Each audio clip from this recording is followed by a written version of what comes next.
Imagine you've been married for almost a decade, believing you're in a perfect relationship with a circle of friends that feels more like family.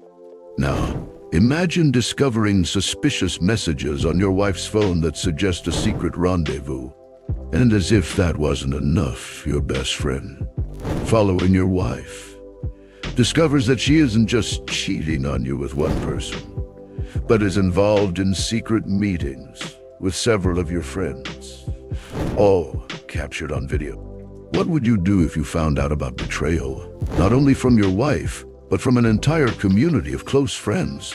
This is the story of Oliver, who found himself in this shocking situation and had to decide how to confront this devastating betrayal. Oliver and Emily embodied the ideal of a couple madly in love.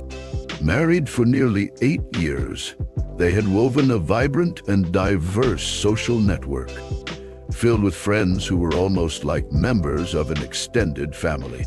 Elegant dinners, weekend getaways to picturesque cabins, and memorable parties were routine in their lives, creating a mosaic of joy and companionship that enchanted everyone around them. But on an October afternoon, as the sky was heavy with dark clouds promising a storm, Oliver's harmony was subtly shaken. He was tidying the living room when Emily's phone, forgotten on the sofa, vibrated. Curiously, Oliver looked at the illuminated screen, expecting to see something trivial. But instead, he saw a series of messages from unsaved numbers, all laden with emojis and innuendos, with a specific invitation for a secret meeting that same night. His heart pounded with unknown force, confusion taking over his thoughts as he pondered the nature of these messages. The messages exchanged were provocative and clearly personal, coming from numbers not listed in Emily's contacts, stirring a storm of doubts and suspicions in Oliver's mind. Each invitation suggested a meeting that night at a luxurious house in the suburbs, details that hinted at more than just a simple gathering among friends. With a heavy heart and a turbulent mind, Oliver felt unable to confront Emily directly with his findings. He needed an external perspective, someone who could offer not just advice, but perhaps more concrete help. Without hesitation, his mind went straight to Taylor, his closest friend, who, besides sharing years of friendship, had an almost detective-like ability to handle complicated situations. Picking up the phone, Oliver dialed Taylor's number, who answered almost immediately. "Taylor, I need a favor. It's serious. Can you meet me now?" The urgency in Oliver's voice was evident. Taylor, always ready to help a friend, responded promptly. "Of course, Oliver. I'll be there in 10 minutes. What happened?" Oliver tried to stay calm as he replied, "It's about Emily. I found some messages on her phone. I don't want to think the worst, but His voice faltered, betrayed by emotion. Taylor, realizing the gravity of the situation, responded with a firm and reassuring voice. "Don't worry, we'll figure this out together. I'm on my way."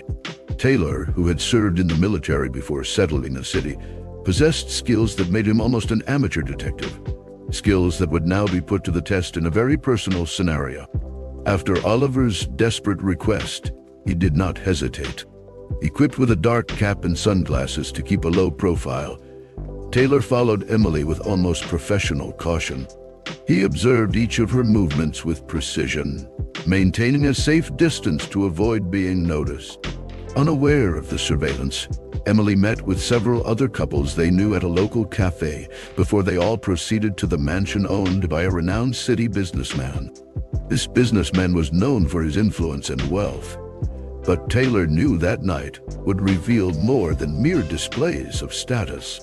Circling the property, searching for the best vantage point, Taylor reflected on his mission. He wondered how something as routine as following someone could turn into a task so laden with personal implications. Finding a slightly open window, Taylor positioned himself discreetly, his heart pounding not just from the physical effort, but from the tension of what he was about to discover. He readied his camera with steady hands, Each adjustment to the controls seemed to echo with the gravity of what he was doing.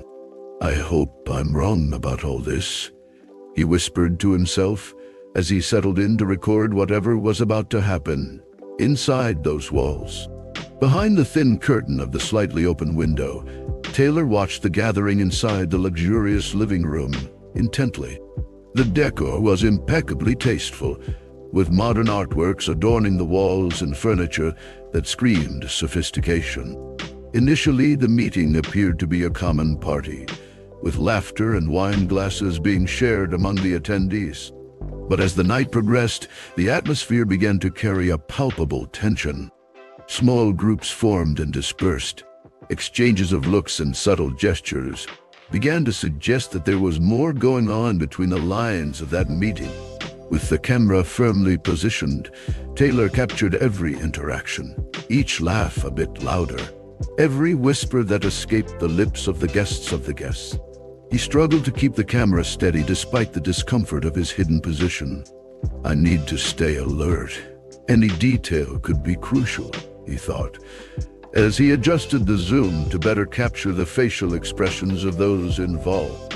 His military training had prepared him for many things, but spying on the intimate lives of friends was something that uncomfortably split him between his duty to a friend and the invasion of privacy. However, his loyalty to Oliver kept him steadfast, determined to uncover the truth, whatever it might be. As the night progressed, the gathering inside the mansion took on increasingly strange and intimate contours. Conversations turned into conspiratorial whispers, and couples began to split up, migrating to different rooms of the house. Taylor, observing everything from his hideout behind the curtain, felt his heart beat faster. The living room, once full of laughter and lively conversations, transformed into a stage for not-so-secret intimacies. The lights were dimmed, and the background music was replaced with something more sensual and provocative. Clothes began to be discreetly removed, revealing more than Taylor was prepared to see. He captured each moment with almost clinical precision, but his stomach churned with what his eyes witnessed through the lens of the camera. "This is wrong. Very wrong," he murmured to himself, indignation growing inside him. Despite his disgust, he knew he needed to continue in. The images he recorded were the concrete proof that Oliver needed, but each click of the camera weighed on his conscience like a judgment on his own morality. Fighting against nausea and anxiety about the consequences of his actions, Taylor kept the camera focused, capturing the decadence that unfolded before him, determined not to miss any detail that could be crucial for Oliver Ayer. The intimate atmosphere captured by Taylor's lens quickly escalated in intensity. As he recorded from his hidden spot, the couples began to interact in ways that left little to the imagination. The revelation that Emily was actively participating in these interactions was a devastating blow. With a mix of shock and desolation, Taylor briefly withdrew from the window, trying to catch his breath and calm his mind. He knew he had to maintain his composure to complete the task Oliver had entrusted him with. Taking a deep breath, he returned to his original position, readjusted the camera, and continued recording, his stomach twisted by the scene unfolding. After finishing the recording, Taylor felt torn between loyalty to a friend and the intrusion into such private matters. However, Oliver's decision to want the truth prevailed over any hesitation. With still trembling hands, he picked up the phone and called Oliver, his voice carrying a somber weight. "Oliver, you need to see this. It's not what we thought. It's much worse," he said, his voice heavy with disappointment and disgust. Oliver, on the other end of the line, felt the world spin, his voice faltering in response. "Send everything now," he insisted, urgency evident in every word. Taylor nodded, even though he knew Oliver couldn't see him, and immediately began the process of transferring the videos, a heavy weight on his heart. As the files were being sent, Taylor continued in his hideout, wrestling with the feelings of guilt and revulsion that flooded him. With each passing second, he mentally reviewed the scenes he had recorded, questioning the consequences of his actions. He knew that revealing these videos would not only destroy lives, but could also shatter long-standing friendships. However, his loyalty to Oliver was his priority, and he clung to it like a castaway to a lifebuoy. When the transfer was completed, Taylor sent a message to Oliver. "It's all there. We'll meet when you're ready to talk." His finger hesitated over the send button, pondering the impact of those words. Finally, he pressed send, and the weight of the decision hit him with full force. He knew he had crossed a line he could no longer turn back from. As he walked away from the window and left the mansion behind, Taylor felt the cold of the night penetrate his bones, a perfect metaphor for the ice that now enveloped his heart. Oliver received the videos, and with trembling hands and a heavy heart, watched the content sent by Taylor. Each second of the videos was like a direct blow to his soul. Each image of Emily with the others, a betrayal that tore at his chest. Sitting alone in the darkness of his office, the shadows of doubts that now flooded his mind seemed to loom around him. He paused the videos occasionally, taking deep breaths, trying to compose himself to continue on. The pain was almost physical, a mix of disbelief and anguish consuming his thoughts. How could she? Oliver murmured to himself, his voice broken by emotion. How could they all? Each shared laugh on video, each intimate touch among the supposed friends, echoed in his mind as a cruel betrayal. After watching the last video, he slumped in his chair, overwhelmed by a mix of anger and despair. Loneliness was his only companion now, as he pondered the ruins of his life and what would come next. With the cruel truth starkly revealed and the recorded images burning in his mind, Oliver knew he could no longer ignore the reality of his situation. He was alone, his trust betrayed by those he loved most. With anger boiling within him, he decided it was time to act. Sitting in silence, he meticulously planned each step of his revenge. "They will pay," he whispered with a chilling determination, the words almost lost in the emptiness of his office. After a few hours, he devised a plan. He picked up his phone, the decision clear in his mind, and contacted Taylor again. "We need to ensure each one of them feels the weight of what they've done. Are you with me on this?" he asked in a tone that brooked no argument. Taylor, although initially reluctant, agreed, aware of the consequences but also driven by a twisted sense of justice for his friend. Together, they began the process of releasing the videos, a decision that would irrevocably mark the lives of everyone involved. Oliver's execution of the plan was swift and merciless. With Taylor's help, he spread the videos across the internet, choosing sites where he knew the impact would be immediate and devastating. As the videos began to circulate, the lives of those involved began to unravel. Emily, desperate and confused, tried to contact Oliver several times, but he refused to answer her calls. Instead, he watched from a distance the ruin he had orchestrated, feeling a bitter satisfaction as he saw the consequences of his actions unfold. Days passed, and the video went viral. The repercussions were beyond expected. The participants in the video faced public repudiation, lost their jobs, and saw their personal lives exposed and judged by everyone. Oliver, on the other hand, remained in total anonymity, a distant observer of the chaos he had created. Deep down, he knew none of this would bring back the trust he had lost, but revenge provided him with a dark type of comfort. Wrapped in a cloak of vengeance and anonymity, Oliver felt strangely relieved, and at the same time disturbed by his own actions.